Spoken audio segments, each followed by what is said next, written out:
الحمد لله رب العالمين والعاقبة للمتقين والصلاة والسلام على سيد الأنبياء والمرسلين وعلى آله وأصحابه الطاهرين أما بعد أعوذ بالله من الشيطان الرجيم بسم الله الرحمن الرحيم وَلَنَبْلُوَنَّكُمْ بِشَيْءٍ مِّنَ الْخَوْفِ وَالْجُوعِ وَنَقْصٍ مِّنَ الْأَمْوَالِ وَالْأَنفُسِ وَالثَّمَرَاتِ وَبَشِّرِ الصَّابِرِينَ صدق الله العظيم وبلغنا رسوله النبي الأمين المتين الكريم ونحن على ذلك لمن الشاهدين والشاكرين والحمد لله رب العالمين. شاہ است حسین بادشاہ است حسین دی است حسین دی پناہ است حسین سرکار نداد دست کر دست یزید حقا کی بنا لا الہ است حسین. عزیزان محترم، آئیے اس سے تب کہ ہماری اور آپ کی گفتگو آگے بڑھے. رب کے حبیب ہم سب کے طبیب دانائے ظہور ہادی سبل ختم الرسل مولائے کل مکی سردار مدنی تاجدار دونوں جہاں کے مالک و مختار نائب پروردگار جناب احمد مختار کی بارگاہ عالی وقار میں بآواز بلند درود پاک کا تحفہ پیش کرنا. اللہم صلی علی سیدنا مولانا محمد معدن الجود والکرم منبع العلم والحکم والحکم وعلى آلہ وصحبہ وبارک وسلم صلاة وسلاما علیک یا رسول اللہ صلاة وسلاما علیک یا حبیب اللہ صلی اللہ علیہ وسلم. عزیزان محترم، کربلا والوں کے یاد میں آل رسول کے ذکر خیر میں ہم نے اس 10 روزہ محفل کا انعقاد کیا. آج کی یہ نشست شاید ہماری اس محفل کی آخری نشست ہے. اللہ تبارک و تعالی سے دعا ہے مولا ہم سبوں کو اس کے برکات و فیوز سے مالا مال فرمائے. اس محفل کو اپنی بارگاہ میں اللہ تبارک و تعالی قبول فرمائے. سب سے پہلے میں گزارش یہ کروں گا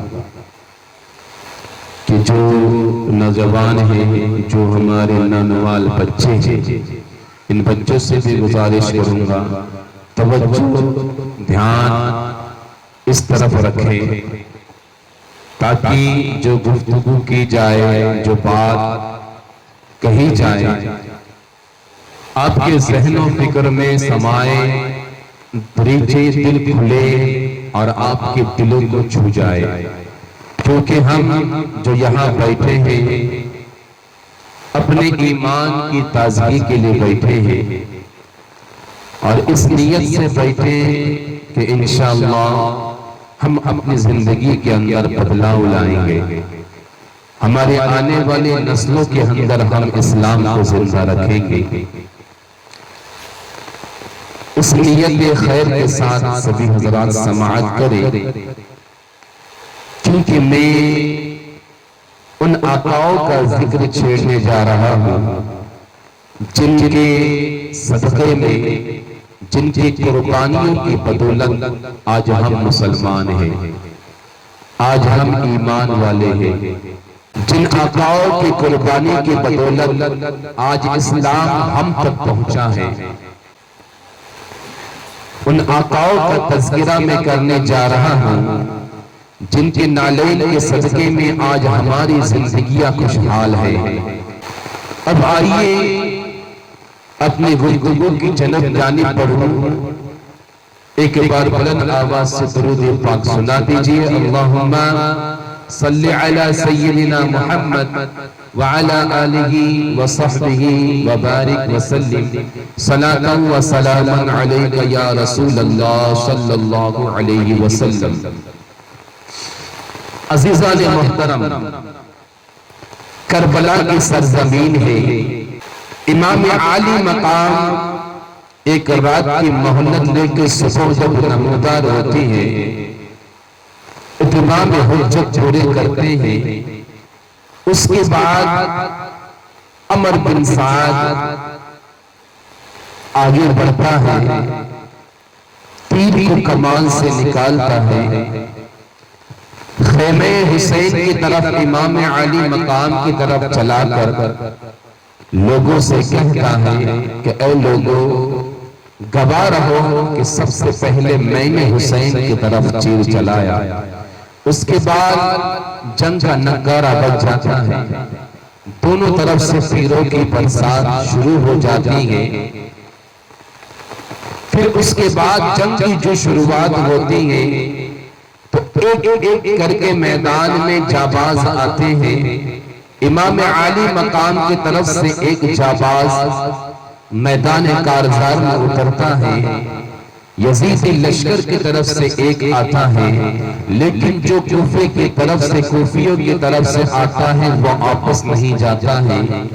اس منظر کو دیکھ کر عمر بن حجاج چلا اٹھا کہ نادانو، تم یہ کیا کر رہے ہو؟ ایک ایک کر کے اگر ان شیروں کا مقابلہ کرو گے تو تمہاری یہ ہستی ختم ہو جائے گی، تمہاری گنتیاں ختم ہو جائے گی، لیکن یہ شیر میدان کارزار سے پیچھے نہیں ہٹیں گے، کیونکہ یہ وہ لوگ ہیں جو موت کو زندگی سے زیادہ پیار کرتے ہیں۔ ابن سعد کو بھی یہ مشورہ پسند آیا، اس نے ایک بار کی حملہ کرنے کا ٹھہرا دیا۔ حملہ ہوا ایک بعد دیگر، پیسران عقیل امام مسلم کے بھائی ایک بعد دیگر جنگ کے میدان میں آتے رہے، شہید ہو گئے۔ اس کے بعد فرزندان علی کرم اللہ وجہ الکریم میدان میں آئے، حضرت ابو بکر بن علی، حضرت عمر بن علی، حضرت عثمان بن علی، حضرت جعفر بن علی، صرف عباس علمبردار کو چھوڑ کر امام عالی مقام کے ان چاروں بھائیوں نے امام عالی مقام کی بارگاہ میں اجازت طلب کی، ایک بعد دیگر اجازت لیتے رہے اور اپنی جانوں کو قربان کرتے رہے۔ جب یہ شیر میدان کارزار میں آئے تو انہوں نے دیکھا دیا کہ واقعی ان کے رگوں میں حیدری خون دوڑ رہا ہے، اور یہ ہاشمی شیر ہے، فاطمۃ الزہرا کے چمن کے پھول ہے، یہ ہاشمی نسل ہے۔ دلی سے کام لیا اس طرح سے کہ وہاں کے ذرے ذرے ٹھہر کر رہ گئے، ذرے ذرے ہل کر رہ گئے۔ ان چاروں نے ایک بعد دیگر شہادت کے جام نوش کیے۔ اس کے بعد امام عالی مقام کی بارگاہ میں آپ کے سگے بھتیجے حضرت عبداللہ بن حسن رضی اللہ تعالی عنہما التجا لے کر حاضر ہوئے، عرض کیے چچا جان مجھے بھی اجازت دیجئے، میں بھی شہادت کا جام نوش کرنا چاہتا ہوں، میں بھی چاہتا ہوں کہ میں آپ کے نام پر اپنی جان نچھاور کروں، میں بھی شہادت کے جام نوش کر کے نانا جان سے ملنا چاہتا ہوں، میں ابا جان کے پاس جانا چاہتا ہوں۔ امام عالی مقام نے انہیں سینے سے لگایا، ان کے ماتھے کو بوسا دیا اور کہنے لگے اے میرے بھتیجے، میں کس منہ سے تجھے اجازت دے دوں کہ تو دشمنوں کے درمیان میں چلے جائے، میں کس طرح تجھے خون اور زمین خون کے اندر للت دیکھوں، میں کس طرح تجھے برداشت کر پاؤں گا، لہٰذا آپ عرض کرتے ہیں چچا جان آپ مجھے اس سعادت سے محروم نہ رکھیے۔ بہت سارے چلے گئے، بہت ساروں نے جنت بری میں اپنا حصہ بنا لیا،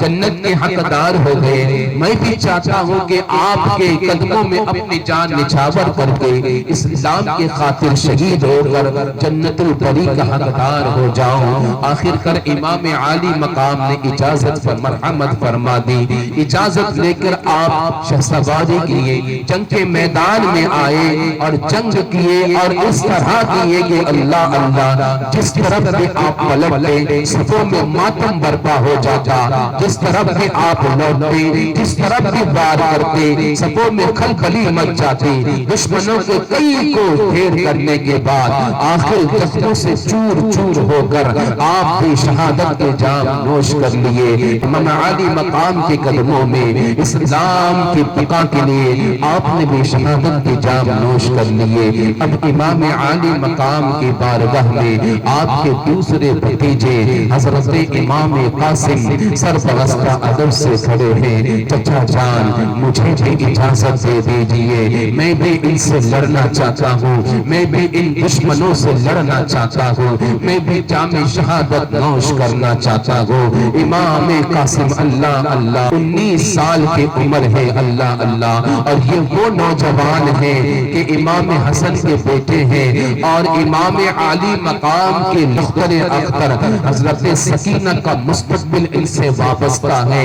آپ ایک نظر اس نوجوان کو دیکھتے ہیں اور پھر آنکھوں سے آنسو جاری ہو جاتے ہیں۔ آپ ارشاد فرماتے ہیں، اے میرے بھتیجے، میں تمہیں کس زبان سے میں اجازت دے دوں؟ تم میرے بھائی کی یادگار ہو، تم حسن مجتبی کی یادگار ہو، تمہیں دیکھتا ہو تو مجھے میرا بھائی یاد آتا ہے۔ میں کیا تمہیں اجازت دے دوں؟ کیا اس بات کی اجازت دے دوں کہ تم جاؤ اور تیروں سے تم چھلی ہو جاؤ؟ کیا میں اس بات کی اجازت دے دوں کہ تلواروں سے تمہیں زخمی کیا جائے؟ کیا میں اس بات کی اجازت دے دوں کہ ان درندوں کے بیچ میں تم چلے جاؤ اور یہ تمہیں نوچ کر کھا لے؟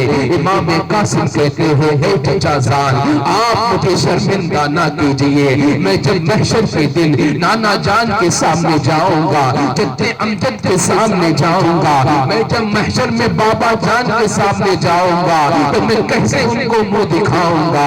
اے چچا جان، مجھے اس سعادت سے محروم نہ کیجئے، میں بھی ان دشمنوں کے سر کاٹنا چاہتا ہوں، میں بھی شہادت کے جام نوش کرنا چاہتا ہوں۔ کیا آپ یہ چاہتے ہیں کہ آپ کے بعد ہمیں یہ زنجیروں میں جکڑ کر غلام بنا لے؟ مجھے وہ غلامی کی زندگی پسند نہیں ہے، میں چاہتا ہوں کہ میں جنت البری کا حقدار بنوں، میں جنت کا مستحق ہو جاؤں۔ اللہ اللہ، امام عالی مقام نے بہت سمجھایا لیکن آخر کار بات اجازت کے اوپر آ کر رک گئی۔ آخر کار امام عالی مقام نے فرمایا، اے میرے بھتیجے، اللہ اللہ، میں نے رسول سے وعدہ کیا تھا ورنہ میں تمہیں کہاں اس خون میں تڑپتے ہوئے دیکھ سکتا تھا۔ آخر کر آپ اپنے سینے سے لگاتے ہیں، ماتھے کو بوسہ دیتے ہیں اور میدان کارزار میں جانے کی اجازت عطا فرماتے ہیں۔ اللہ اللہ، عزیزان محترم، امام عالی مقام کے صبر و استقامت پر قربان جاؤ۔ آپ کی قربانی اللہ اللہ، آپ نے نہ نوجوان بھتیجے کی جوانی دیکھے، نہ نوجوان کی جوانی دیکھے، نہ اس کی شباب کو دیکھے، آپ نے نہ اپنی لگتے جگر سکینہ کا مستقبل دیکھے۔ اگر آپ نے کچھ دیکھا تو یہ دیکھا کہ کہیں ایسا نہ ہو کہ گلشن اسلام خزا کا شکار ہو جائے، گلشن اسلام بکھر کر رہ جائے، اسلامی کی شادابی ختم ہو جائے۔ آپ نے دیکھا کہ اسلام کہیں برباد نہ ہو جائے، چاہے اس کے لیے میرے گھر کا جوان سے جوان قربان ہو جائے، چاہے ان کا خون بہہ جائے۔ آخر کار اجازت عطا فرمائی، امام قاسم میدان کارزار میں آئے اور للکارتے ہوئے کھڑے ہو گئے اور کوفیوں کی طرف رخ کیے اور کہنے لگے، اے یزیدیوں، اے کوفیوں، اے اللہ کے دین کے دشمنوں، اے اپنے نبی کے خاندان کو اجاڑنے والوں، اے نبی کے کلمہ پڑھنے والوں اور اپنے ہی نبی کے کلمہ پڑھ کے ان کے نواسے کو خط لکھ کر بھجلانے والوں، سنو، میں امام قاسم بن حسن بن علی ہوں، میرے اندر حیدری خون دوڑتا ہے، میں ہاشمی شیر ہوں، گلشن زہرا کا مہکتا ہوا پھول ہوں، اگر ہے تم میں کوئی دم تو آؤ، میرے مجھ پر بھی تیر چلاؤ، مجھے بھی تلوار تلواروں سے چھلنی کرو، میرے لیے جنت کا دروازہ کھول دو۔ ہے تم میں کوئی مائی کا لال جو آئے اور مجھ سے اکیلا مقابلہ کرے؟ ہے تم میں کوئی جو میرے مقابلے کے لیے آگے بڑھے؟ اے دشمن اسلام آگے بڑھو۔ تم میں سے کون ہے جس کے ماں نے اس کو دودھ پلایا ہے کہ اس ہاشمی شیر کا مقابلہ کرے؟ آپ ڈھاڑتے رہ گئے۔ ادھر ابن صاحب نے ایک بہت بڑا پہلوان ارزق نامی شخص اس سے کہا کہ اے ارزق جاؤ اور اس نوجوان سے مقابلہ کرو۔ ارزق کہنے لگا ہاں کیا صاحب نے میری بہادری کی بہت قدر کی، میں وہ بہادر ہوں، میں وہ سپہ سالار ہوں کہ اکیلا سینکڑوں پر بھاری ہوں، اور آپ مجھے اس بچے سے مقابلہ کرنے کے لیے کہہ رہے ہیں، لہٰذا میرا جانا اور اس بچے سے مقابلہ کرنا میرے لیے شرمندگی ہے۔ میں اسے حیث سمجھتا ہوں، میں اسے شعار سمجھتا ہوں، میں ہرگز نہیں جا سکتا، میں اتنا بڑا بہادر۔ اور کہا یہ نوجوان بچہ ہے، آپ اس سے مجھے مقابلہ کرنے کے لیے کہہ رہے ہو۔ ابن سعد برہم ہو گیا اور کہنے لگا اے ارزق تجھے پتا نہیں ہے یہ کون ہے؟ یہ علی کے پوتے ہیں، حیدر کرار کا خون ان کے رگوں میں دوڑتا ہے، یہ ہاشمی شیر ہے۔ اگر تجھے دیکھنا ہے 3 دن کے پیاسے ہیں، تپتے ہوئے دھوپ میں ہے، اس بیابان میں ہے، لیکن اگر تجھے ان کی شجاعت دیکھنی ہے، بہادری دیکھنی تو سامنے جا کر مقابلہ کر۔ ارزق کہتا ہے نہیں میں اتنا بڑا بہادر ہوں، میں اس بچے سے نہیں لڑوں گا۔ ہاں میرے 4 بیٹے ہیں اسی لشکر میں، ان میں سے ایک کو بھیج دیتا ہوں، ابھی چند منٹوں کے اندر اس کا سر قلم کر کے میرے پاس لے آئیں گے۔ لہٰذا ارزق کا ایک بیٹا آگے بڑھا، شیر کی طرح دھاڑتا ہوا اور چلاتا ہوا آیا، گرجتا ہوا آیا۔ امام قاسم نے ایک ہی بار میں اس کے 2 ٹکڑے کر ڈالے۔ اس کے پاس بہت بہترین تلوار تھی، امام قاسم نے اسے لے لیا۔ ایک بھائی کو تڑپتا ہوا دیکھ کر خور میں لگ کر دیکھنا دوسرا بھائی بھی آگے بڑھا، ارزق کا دوسرا بیٹا آگے بڑھا، اپنے بھائی کے انتقام کے لیے غضبناک ہوا۔ اللہ اللہ جو ہی اس نے وار کیا، امام قاسم نے اس کے وار کو بیکار کیا، اور پھر دوسرا وار ایسا کیا کہ وہ بھی اپنے بھائی کے پاس جہنم رسید ہو گیا۔ دونوں بھائی کو تڑپتا ہوا دیکھ کر، دونوں بھائی کے انتقام میں غضبناک ہو کر تیسرا بیٹا بھی آگے بڑھا، وہ بھی آگے بڑھ کر آپ کو گالیاں دینے لگا، گالیاں دیتا ہوا میدان میں آیا۔ امام قاسم نے ارشاد فرمایا اے بدبخت میں چاہتا تو تجھے گالی دیتا، لیکن یہ اہل بیت اطہار کی شان نہیں ہے کہ گالیوں کا بدلہ گالیوں سے دیا جائے، لیکن میں اتنا ضرور کروں گا کہ تجھے تیرے دونوں بھائیوں کے پاس جہنم بھیج دوں گا۔ اتنا کہہ کر اس پر ایسا وار کیا کہ اسے بھی جہنم رسید کر دیا۔ تینوں بھائیوں کو تڑپتے ہوئے دیکھ کر ارزق غصے میں آیا۔ ارزق آگے بڑھ ہی رہا تھا کہ میں اپنے بیٹوں کا انتقام لوں گا، اتنے میں چوتھا بیٹا کہتا ابا جان رک جاؤ، میں جاتا ہوں ابھی اس کا سر قلم کر کے لاتا ہوں، میرے بھائیوں کا انتقام لے کر آتا ہوں۔ ہاتھیوں کی طرح جھاڑتا ہوا، شیر کی طرح پچھاڑتا ہوا وہ میدان کارزار میں آیا۔ امام قاسم نے ایک ہی بار میں اس کا بھی کام تمام کر دیا۔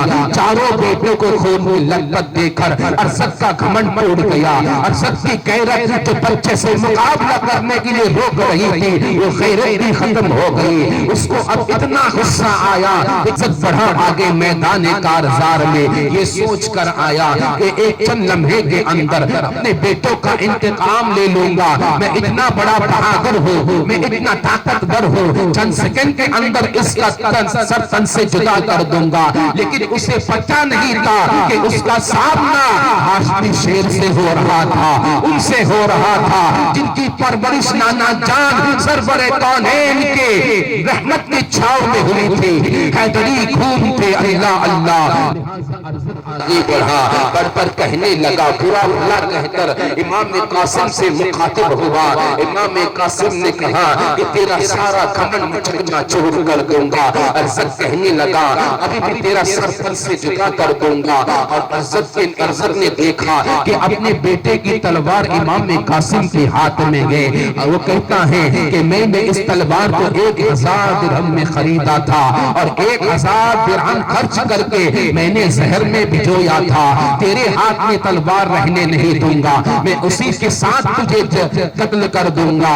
اور سب کے جواب میں امام قاسم کہتے ہیں تیرے تینوں بیٹے نے اس کا مزہ چکھ لیا ہے، اس تلوار کا ذائقہ چکھ لیا ہے، آج تیری بھی دل کی تمنا پوری کر دیتا ہوں، تجھے بھی اس کا مزہ میں چکھا دیتا ہوں۔ یہ کہہ کر امام عالی مقام نے الحرب خدع کا حرب استعمال کیا، اور کہنے لگے امام قاسم کہ اے ارزت، میں تو تجھے بہادر سمجھتا تھا، میں تو تجھے ایک تجربہ دار سے سالار سمجھتا تھا، تجھے ایک بہادر جنگجو سمجھتا تھا، لیکن تجھے تو اپنے گھوڑے کی زین کسنے بھی نہیں آتی ہے، تو ناکارہ ہے، نادان ہے، جنگ کسے تجربہ جنگ کا تجربہ تجھے نہیں ہے، تجھے اپنے گھوڑے کی زین کسنے نہیں آتی ہے۔ ارزت بھی کتنا بڑا بیوقوف تھا، اس نے فوراً نیچے جھک کر اپنے گھوڑے کی کسی ہوئی زین دیکھنے لگا۔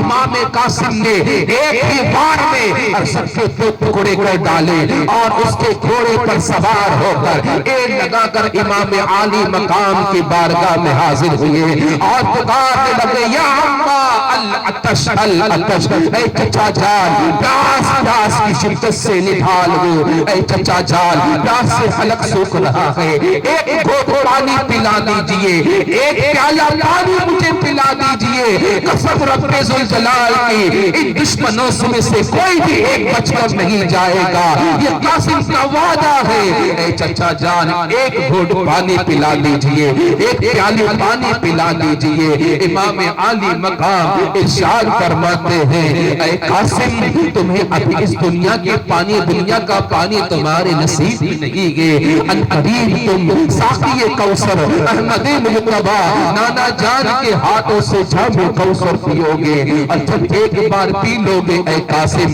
تمہارا پیاس تمہیں پریشان نہ کرے گی۔ یہ سن کر دلاسا لے کر پھر میدان کارزار میں قاسم دوڑ پڑے، اور جا کر پھر سے للکارنے لگے ہے کوئی تم میں جو اس شیر کا مقابلہ کرے، ہے کوئی تم میں جو قاسم ابن حسن کا مقابلہ کرے۔ اللہ اللہ، ابن سعد نے دیکھا کہ یہ نوجوان پہلے ہی میرے بہت سارے بہادروں کو مار چکا ہے، اچھے اچھے کو موت کے گھاٹ اتار چکا ہے، اب اس سے اکیلا مقابلہ کرنا ممکن نہیں ہے، لہٰذا اس نے حکم دیا کہ اس کو چاروں طرف سے گھیر لو اور اسے قتل کر دو۔ چاروں طرف سے سپاہیوں نے آ کر گھیر لیا، ہر طرف سے تیر اور تلوار چلنے لگے، امام قاسم کی بہادری پر قربان امام قاسم جس طرف بھی پلٹتے صفوں میں ماتم چھا جاتی، اور ہزاروں کے تعداد میں سروں پہ انبار لگا دیے، ہر ایک کو گاجر ملی کی طرح کاٹتے ہوئے چلے گئے۔ آپ نے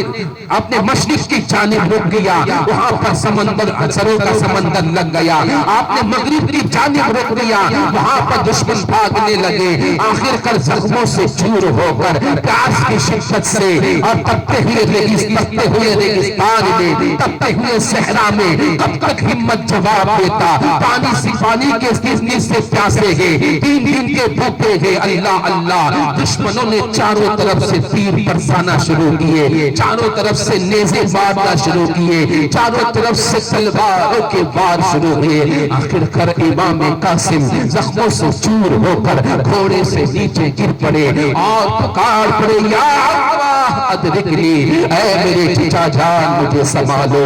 امام عالی مقام دوڑے آئے، دیکھتے ہیں کہ آپ زخموں سے چور ہوئے، آپ چھلنی ہو چکے ہیں۔ امام عالی مقام امام قاسم کے سروں کو اپنے زانوں پر رکھتے ہیں، کچھ لمحے سستیاں باقی ہیں، امام عالی مقام اپنے سینے سے چھنچائے ہوئے انہیں پیروں کے بل گھسیٹتے ہوئے دوسرے لاشوں کے پاس لاتے ہیں۔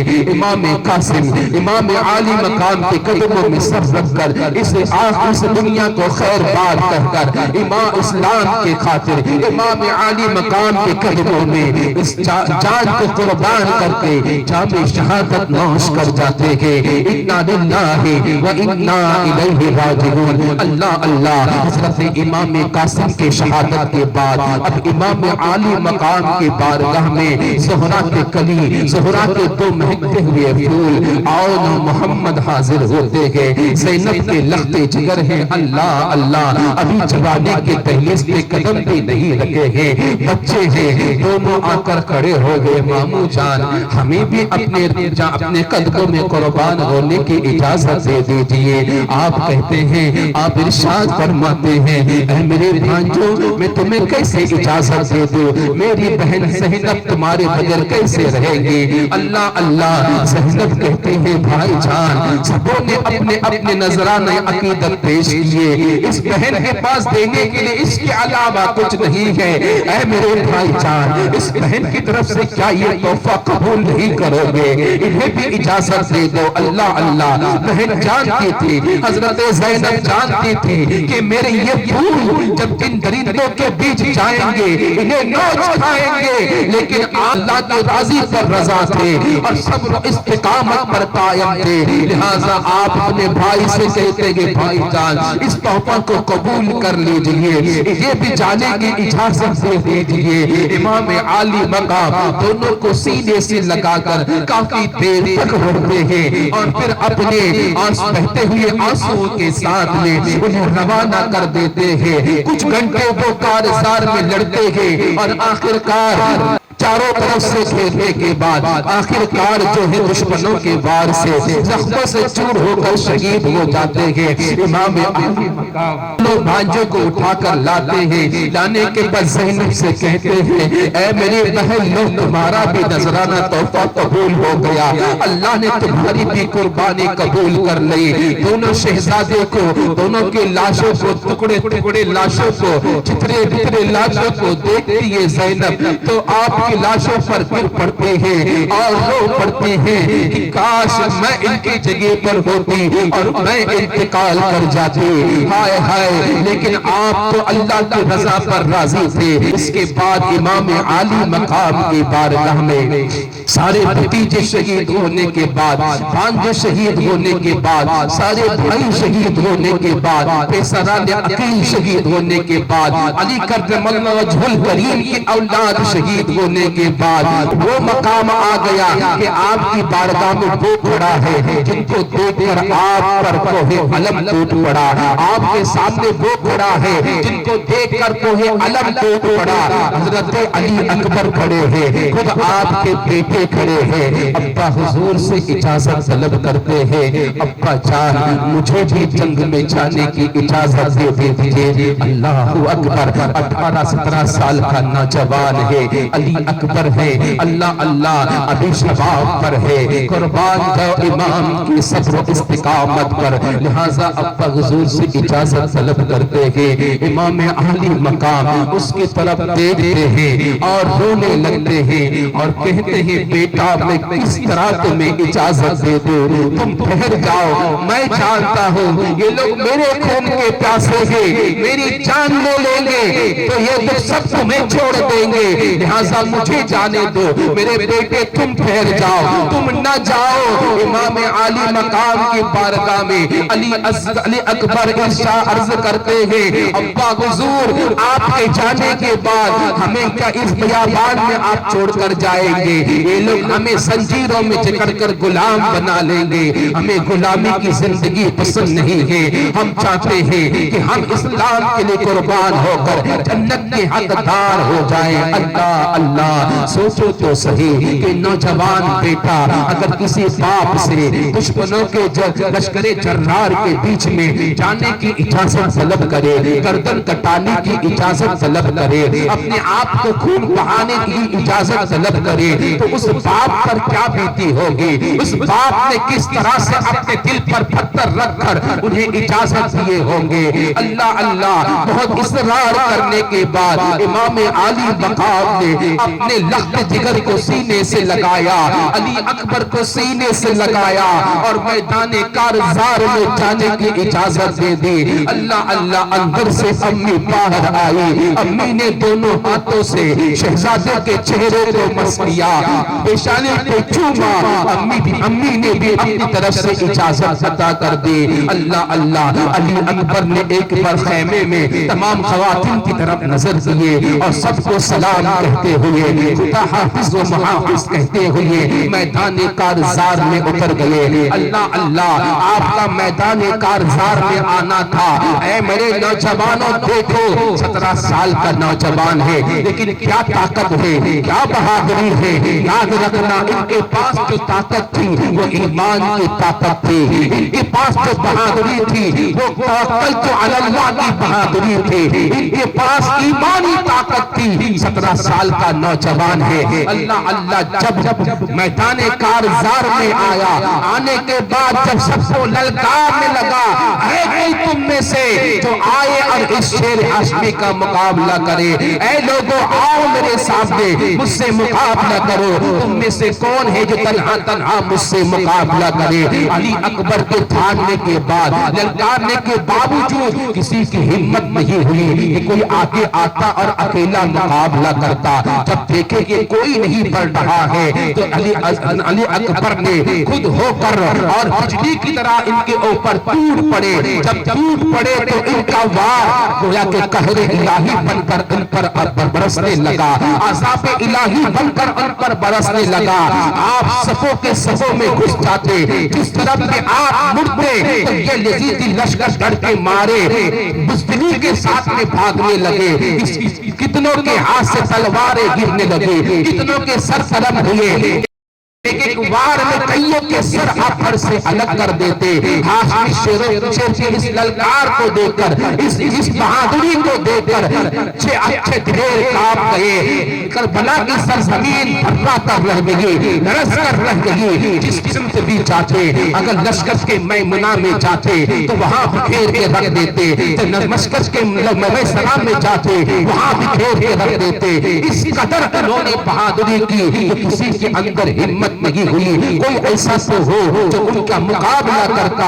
ہر طرف لاشوں کے ڈھیر لگا دیے۔ آخر کر جب دھوپ کی تپش سے پیاس کی شدت بڑھ گئی، امام عالی مقام کی بارگاہ میں آئے اور کہنے لگے، ابا حضور پانی کا ایک گھونٹ پلا دیجئے، حلق کانٹا ہو چکا ہے، سوکھ چکا ہے، اب تو بس ایک پیالہ پانی کہیں سے مل جائے۔ قسم خدا کی ابا حضور، میں ان دشمنوں کو سب کو ختم کر دو، میں ان کے سروں کو دھڑ سے الگ کر دو، ان یزیدی لشکروں کے نام و نشان کو مٹا دو۔ میرے ابا حضور ایک گھونٹ پانی مجھے پلا دیجئے۔ امام عالی مقام رخسار سے گرد و غبار ہٹاتے ہیں اور ارشاد فرماتے ہیں، اے میرے بیٹے تجھے پانی کہاں سے دو؟ خیمے حسین میں تو ننھے منھے بچے بھی پیاس سے بلک رہے ہیں، خیمے میں پانی ہے ہی نہیں، تجھے کہاں سے پانی پلاؤ؟ لیکن اتنا ضرور کر سکتا ہوں کہ جب بچپن میں مجھے پیاس لگتی تھی، میرے نانا جان مجھے اپنی زبان چسوا دیا کرتے تھے۔ اے میرے بیٹے تو بھی میری زبان کو چوس لے، کچھ تو راحت مل جائے گی۔ حضرت علی اکبر امام عالی مقام کی زبان کو چوستے تھے تو چوسنے کے بعد راحت تو کہاں سے ملتی، کیونکہ وہ بھی زبان تو خشک تھے، وہ بھی 3 دن سے پیاسے تھے۔ اللہ اللہ، چوسنے کے بعد کچھ راحت ملتی گئے۔ جب پلٹتے ہیں امام عالی مقام اپنی انگوٹھی نکل کر علی اکبر کے منہ میں ڈال دیتے ہیں کہ بیٹا کچھ تو اس سے راحت ملے گی۔ اللہ اللہ، یہ شیر ہاشمی دوبارہ پلٹا میدان کی طرف، پھر سے کہا میں سے کون ہے جو میرا مقابلہ مقابلہ کرے، آؤ مجھ سے اپنا زور آزما لو۔ ابن اسحاق نے دیکھا کہ یہ شیر پھر سے لوٹ آیا ہے، اس نے پہلے بھی کئیوں کے سبوں کو مدم برنا کر دیا ہے، سبوں کے اندر جو ہے بحرام مچا دیا ہے۔ اس نے حکم دیا کہ کئی ہزار سپاہی لے کر جاؤ، چنانچہ ایک بطخ نے 3000 سپاہیوں کے ساتھ میں ان کا گھیراؤ کیا، اور گھیراؤ کرنے کے بعد یہ بات بگتیلوں کی برسات ہوئی، برسیوں کی برسات ہوئی، زخموں سے چور ہوئے، آخر کر ان کے بازو نے بھی جواب دے دیا، زخموں سے خون بہت بہنے لگا، ہاتھ سست ہو گئے۔ جب ہاتھ سست ہوا، بازو سست ہوا، تو ان بدبختوں نے دیکھا یہ اچھا موقع ہے، اور سب مل کر ان پر ٹوٹ پڑے اور نیزے پہ نیزے مرنے لگے۔ آخر کار حضرت علی اکبر گھوڑے سے نیچے گر پڑے اور ابا حضور کو پکارنے لگے، یا ابا ادرکنی، اے میرے والد گرامی، اپنے بیٹے کو سنبھالیے۔ مولا حضرت امام عالی مقام خیمے سے آگے بڑھے ہیں، اپنے لخت جگر کو زخموں سے چور ہے، علی اکبر خون سے لہو لہان ہے، ان کے کئی نیزے کے وار ہیں، تلوار سے چھلے ہو چکے ہیں۔ اللہ اللہ سسکیاں باتی گے، آپ اپنے لخت جگر کو سینے سے لگاتے ہیں، ہاتھوں سے گرد و غبار مٹاتے گے، اور اتنا دیکھتے دیکھتے سسکیاں لیتے لیتے اپنی جان کے ڈوب نہیں، اللہ اللہ آخری سانس لیتے ہیں، اور اس تانے بانے سے کوچ کر جاتے گے۔ امام عالی مقام اٹھار کر شہیدوں کے پاس لا کر رکھ دیتے گے۔ اللہ اللہ جب امی جان ان کے باہر آتی ہے، بیٹے کو خون میں لگن دیکھتی ہے، تو چلا کر رونے لگتی گے۔ امام حسین ارشاد فرماتے، اے بی بی نہ رو، اللہ تمہیں آزما رہا ہے، اپنے پر صبر قائم رکھنا، استقامت کا پہاڑ بن کر رہنا، ابھی تو تمہیں اور مصیبت جھیلنی ہے، اللہ کی یہ آزمائش ہے، خبردار اگر آزمائش میں تم ناکام ہو۔